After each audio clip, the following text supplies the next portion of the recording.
On est dans une situation bien particulière puisque l'Assemblée nationale a examiné l'ensemble du texte, a voté article par article, les a adoptés avec un certain nombre de modifications proposées notamment par les députés de gauche.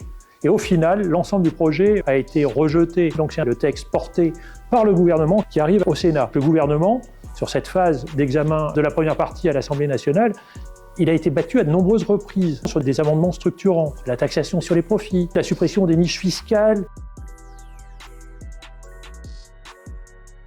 Il y a un double langage de la majorité sénatoriale qui soutient d'un côté la politique de l'offre que porte Emmanuel Macron depuis 2017, mais qui en même temps ne cesse de prôner le sérieux budgétaire. On sait où a mené la politique de l'offre depuis 2017.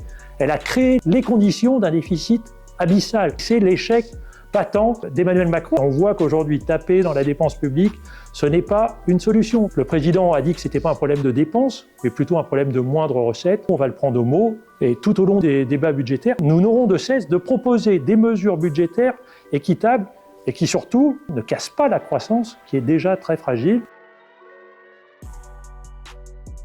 Les amendements qu'on va proposer sont empreints de justice fiscale, la taxation des dividendes, la taxation des hauts revenus.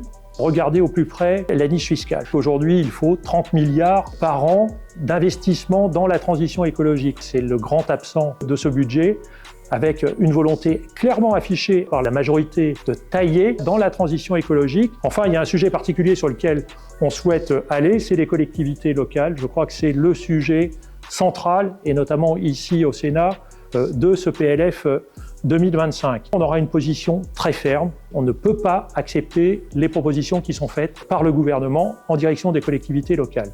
Le déficit, quand même, chiffré à hauteur de 6,1% sur l'année 2024, il n'est pas la résultante d'une mauvaise gestion des collectivités.